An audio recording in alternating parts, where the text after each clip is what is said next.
Hey, well, it's about 4 a.m. and I was just laying down. I had all the lights off and everything, but I found that what I was looking at and reviewing um, just before doing that was bugging me. So I figured I'd see if I could come here and journal it out.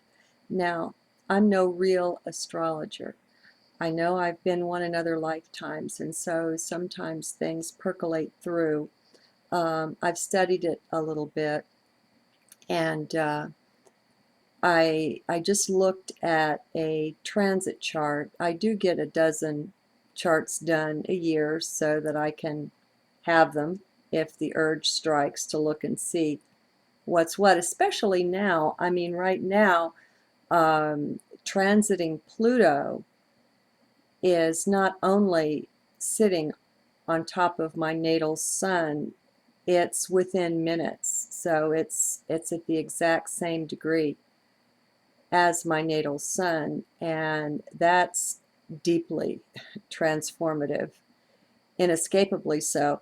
But add to that, it's my Saturn return. And so my natal Saturn is at the exact degree of Saturn in the sky right now, transiting Saturn. And just for fun, transiting Jupiter is also on top of Jupiter. So that's some pretty heavy stuff. I mean, we only get our Saturn return, most of us, twice in a lifetime, since Saturn takes about 30 years to 29 point something years to make the jaunt all the way around. You wait 29 point something years for it to get back to where it was when you were born. And Saturn is the heavy duty planet in the zodiac. And so it's a bit of a taskmaster. It's known for bringing great and deep changes, though. And so maybe what I want to say here is that I'm generally aware when transiting planets are aspecting, uh, making geometric angles with my natal planets. And that can be handy because you can go through certain things in life that are maybe a little difficult in certain ways, and you'll find that a lot of times reflected in your transits. Well, one of the good things about transits is they're moving on, you know? And so, it has a beginning and an end. And, I don't look ahead. I don't lend it that much credence. But sometimes it helps with your now. It really does. And you have all been with me as I have gone through some really deep crap. And I'd like to say it's been transformative. I feel just a little jittery in saying that because I don't want to scare it away. But I do feel a lot different, a lot lighter now. Of course, I'm working with the various, the light therapy and the sound therapy, so they're going to play a part. It's just that things were so very heavy that I felt like I couldn't make it without an assist. And so, at this point, I feel really good about what I'm doing. But oh my God, to be in the midst of the Saturn return and not know it. I mean, there's good stuff here too, because the Saturns are conjunct the ruling planet there. They're in Libra, so they're conjunct Venus, and that's real. I mean, not conjunct, they're trine Venus. And the sun, which has Pluto sitting on top of it, is trine Jupiter. I'm sorry, I guess I have conjunction on the brain right now. It's all very interesting, and apologies to those for whom, astrological language is nonsense. But these are pretty big things, you know, and they're worth pondering. A site that I like, that's everything's free, and they'll give you a chart to show you where your stuff is, your basic natal placement, as long as you know your date and time and place of birth. And they'll also send you an email when you have transits that are going to impact you. You might go a month or months with nothing, and then, get 2 or 3 a week for a while. You never know. Well, I guess if you were going to do the calculations, it's mathematical, so you would know. But anyway, it's stariq.com, and just get a password, to be a member, and they'll run your chart for you. And it's handy. I mean, it's really nice since it's free. It's not the deluxe thing. But what do you want? Especially when you're new to it, astrology can be overwhelming. So, stick with the basics at first. And that would be not just your sun sign, but your sun, your moon, and your ascendant. That's the heart and soul of your chart. And everything else can just take a hike until you have got under your belt a decent understanding of sun, moon, and ascendant, because those are the things that are in charge, and things will just naturally spread out from there. It's not hard to do. It's an interesting language. It really is. Now, things radiate. Everything radiates. You have a field around you that's shaped like a toroid, like a donut.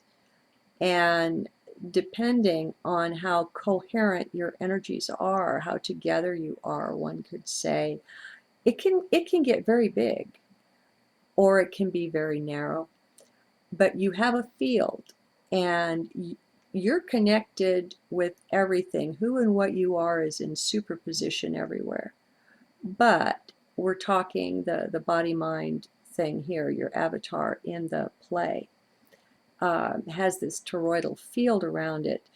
The sun and the planets are radiating their electromagnetic energy, their frequency signature, out into the cosmos as well.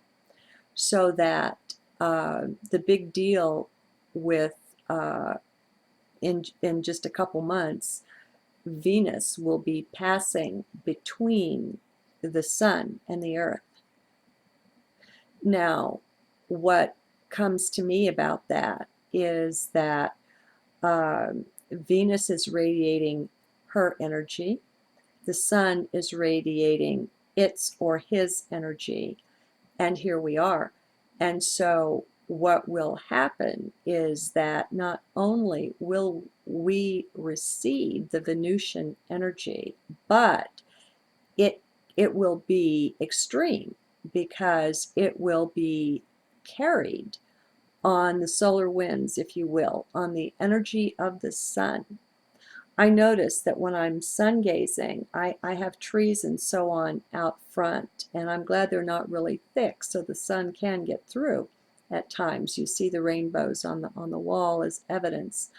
I have noticed that when a particular tree or bush is blocking or partly blocking the sun, I'm receiving the energy of that tree on the rays of the sun. Now, that's interesting. Let's look at what happens when there's an opposition. An opposition isn't where, let's say, Venus goes between the sun and the earth. An opposition is when something's on the other side of the earth. Now, of course, Venus can't do that, but the moon can and does it every month. And when the moon is on the other side of the earth, that's where you get the full moon. It's full, of course, and bright because the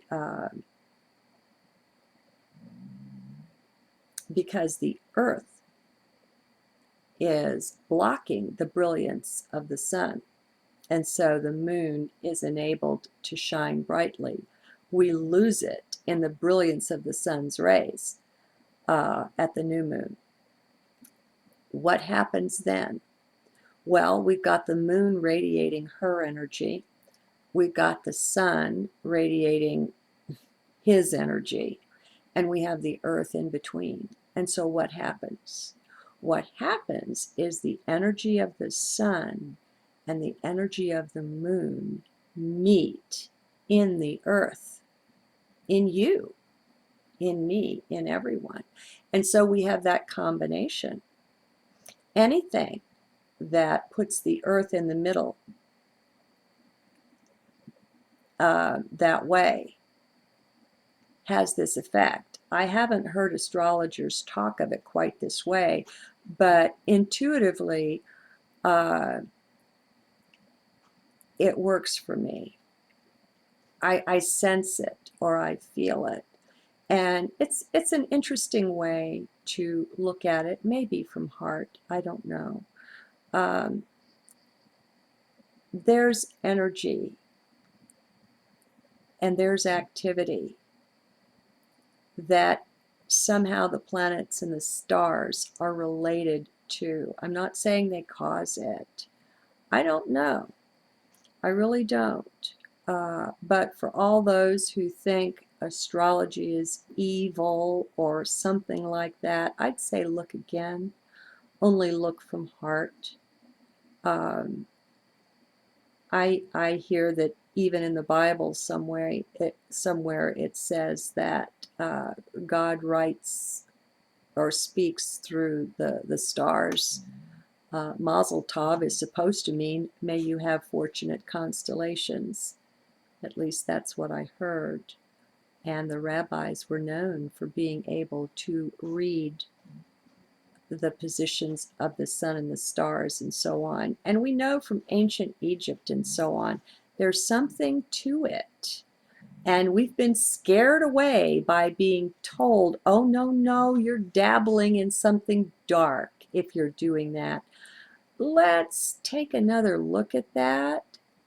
At this point, I'm ready to say anything the man tells me to stay away from, that makes me want to go right to it. I don't know whether I'm oppositional defiant or what, but that's how I see it. So I guess I'll close and wish you a good day. Hi.